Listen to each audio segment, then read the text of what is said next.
Isang makasaysayang araw para sa humigit kumulang 1,071 benepisyaryo ng Reformang Agraryo o ARBs sa Nueva Ecija matapos silang pagkalooban ng mga e-titulo, Certificates of Land Ownership Award o CLOA at Certificates of Condonation with Release of Mortgage COCROMs mula sa Department of Agrarian Reform o DARA.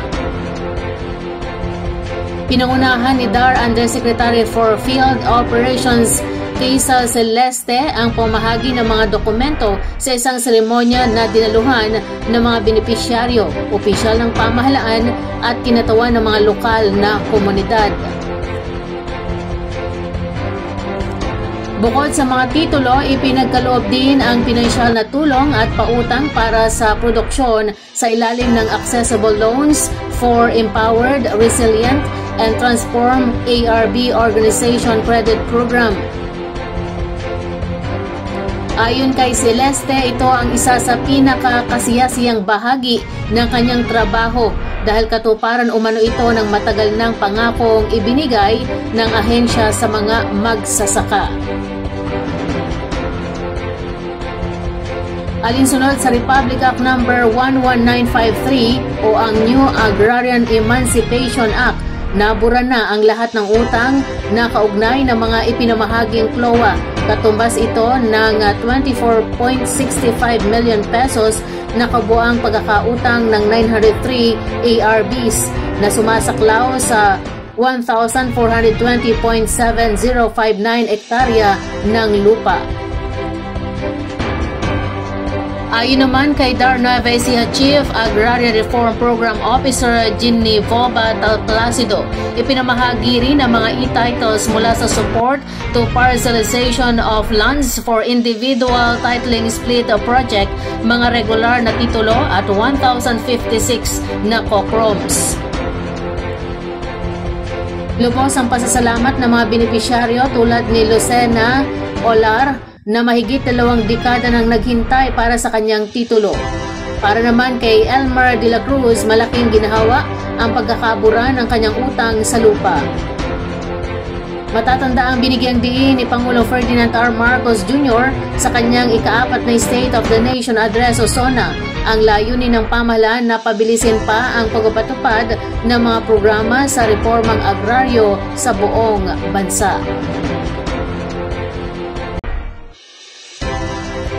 Bilang bahagi ng patuloy na pagtugon sa pangailangan ng mga mamamayang naapektuhan ng Bagyong Paulo, isinagawa ang pamahagi ng bigas sa mga evacuee na pansamantalang nanuluyan sa Lazaro Francisco Integrated School Covered Court Evacuation Center, Kamakailan. Pinangunahan ang aktibidad ng City Social Welfare and Development Office o CSWDO sa pamumuno ni Helen S. Bagasaw. Katuwang ang ilang lokal na kawani at voluntaryong grupo sa ilalim ng direktiba ng pamahalaang lungsod. Umabot sa mahigit 150 pamilyang lumikas mula sa mga low-lying barangay ang nabigyan ng ayuda, kung saan bawat pamilya ay tumanggap ng tig 10 kilong bigas, kalakip ng iba pang pangunahing pangailangan tulad ng canned goods at bottled water. Ayon kay Bagasaw, layunin ng pamamahaging ito na tiyaking may sapat na pagkain ang bawat pamilyang nagtungo sa evacuation center habang hindi pa nakakabalik sa kanilang mga tahanan. Aniya hindi hahayaang magutom ang mga kababayan. Simula pa lang ng paglikas ay nakaantabay na ang CSWDO team upang matugunan ang kanilang pangangailangan lalo na sa pagkain.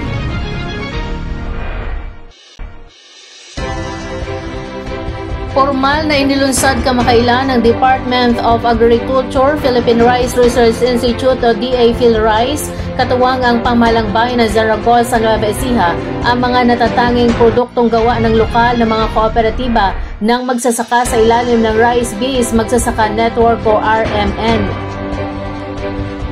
Kabilang sa mga tampok na produkto sa inilunsad na aktibidad ang Rice Coffee Brew ng pinagbuklod na Adhika Agriculture Cooperative o PNAMC, Malagkit Rice ng Zaragoza People's Agriculture Cooperative o SIPAGCO, GovProve Rice ng Kamawan Multipurpose Cooperative o CJMC.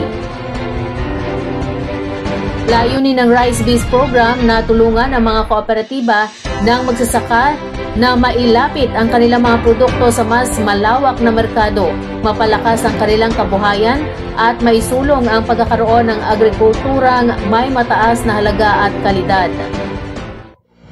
Sa ginanap na product launching, pinuri ni Mayor Lobelia Belmonte Espiritu ang inisyatiba at ipinahayag ang matibay na suporta ng lokal na pamahalaan para sa mga kooperatiba sa kanilang bayan. Aniya, laking pasalamat ng pamahalaang bayan sa Rice Biz Program ng PhilRice dahil nagkakaroon ng ganitong product launch ng mga kooperatiba. Napakalaking tulong umano nito sa kanila at sana mas marami pang lokal na magsasakang matulungan. Ang aktibidad ay hindi lamang promosyon ng produkto kundi pagbibigay pugay sa sipag at tiyaga ng mga magsasaka sa Zaragoza. Ayon kay Dr. Karen Eloisa T. Baroga, Deputy Executive Director for Development ng PhilRice, ang tagumpay ng isang kooperatiba ay nakasalalay sa pagkakaisa ng mga miyembro nito. Ani Dr. Baroga, ang sikreto sa matagumpay na kooperatiba ay ang pagsasama-sama, pagtutulungan at walang iwanan. Binanggit din niya na sa pamagitan ng Rice Biz at RMN, mas binibigyan lakas ng mga lokal na grupo ng magsasaka upang maging agripreneurs, mga magsasakang hindi lamang tanim ng tanim, kundi may kakayahang magnegosyo at magmarket ng sariling produkto. Itinuturing ng DA PhilRice ang mga kooperatibang kalahok bilang modelo ng matagumpay na integrasyon ng produksyon, pagproseso at pagbebenta sa lokal na antas. Ayon sa PhilRice, layunin ng ganitong aktibidad na mapalawak ang akses ng mga kooperatiba sa merkado, ikayatin ang value adding sa mga produktong agrikultural, itaguyod ang Good Agricultural Practices o GAP sa produksyon ng bigas, iangat ang antas ng pamumuhay ng mga kasaping magsasaka.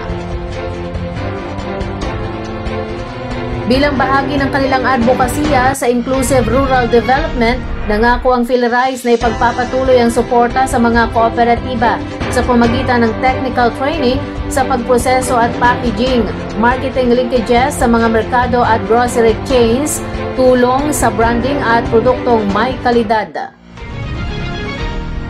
Hinihikayat din ng PhilRice at ng LGU Zaragoza ang mga mamimili na tangkilikin ang mga produktong gawa ng sariling magsasaka.